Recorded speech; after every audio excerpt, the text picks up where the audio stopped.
The big question is, what is he trying to achieve? Perhaps in discussion of his own mental health, he may not be quite as mindful as he should be on the anguish caused to others. I think it's true to say that the royals are a little fearful of trying to repair and build some of these bridges.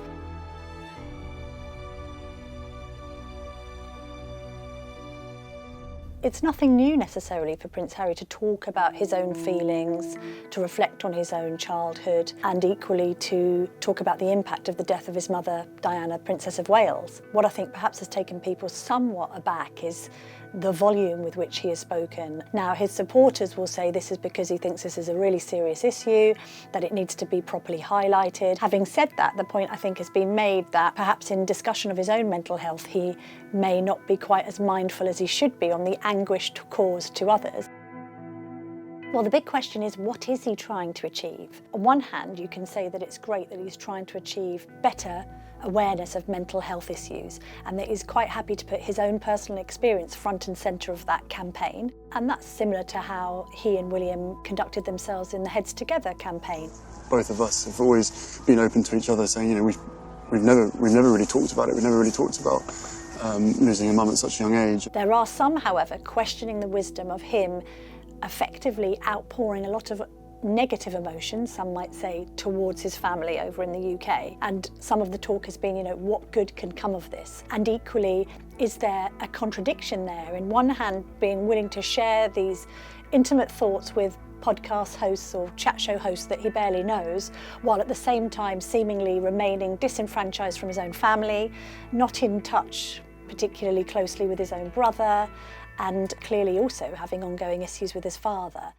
There have been some pretty solid briefings from Prince Charles's camp expressing dismay and disappointment with some of the language that has been used. And I think it's true to say that the royals are a little fearful of trying to repair and build some of these bridges if their personal conversations end up running on CBS or in certain unofficial spokespeople's Twitter feeds or anywhere else in the media.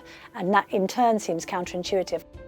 There are others who are concerned that there may be a degree of oversharing going on, and this idea of oversaturating the market with his own personal problems might actually have the adverse effect of switching people off. You get people at the moment who are saying, you know, I've heard too much from them, I've had it up to here with Harry and Meghan, and rightly or wrongly, if that then turns them off from actually thinking about mental health issues, then it sort of defies the object. So as is ever the case, you know, there's a careful balancing act to be struck here with raising awareness, while at the same time not courting criticism for seeming to, as it's been described in some of the tabloids, you know, trash your family in the process. And I think that's a very difficult path that at the moment Prince Harry is trying to navigate.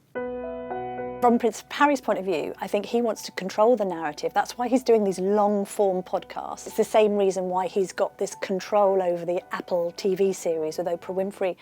The telling of the story, being able to say, this is what happened to me, is crucial. This idea that he's involved in the programme making means that it can't be misinterpreted by the media. To make that decision to receive help is not a sign of weakness. In today's world, more than ever, it is a sign of strength.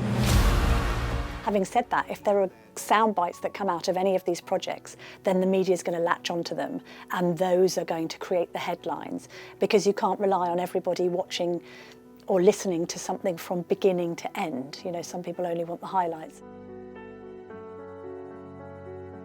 I think the public accepts that they did have a dysfunctional childhood because their granny is the Queen and their father's the heir to the throne, and that does complicate matters, not least when you're operating within a family firm.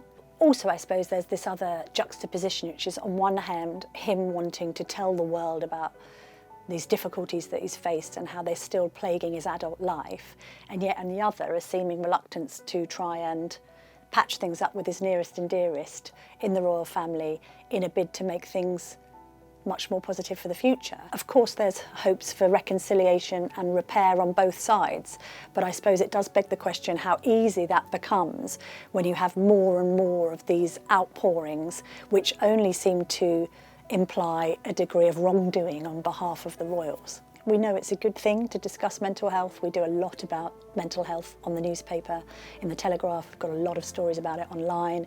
You don't want a situation where Prince Harry talking about his mental health causes people to switch off because they feel that he's doing it too much. Sometimes you have to be quite selective, I think, in what you're saying. And that's not to suggest, you know, he needs to be quiet or he needs to somehow edit himself. But, you know, perhaps there is an argument that less is more with some of these interventions.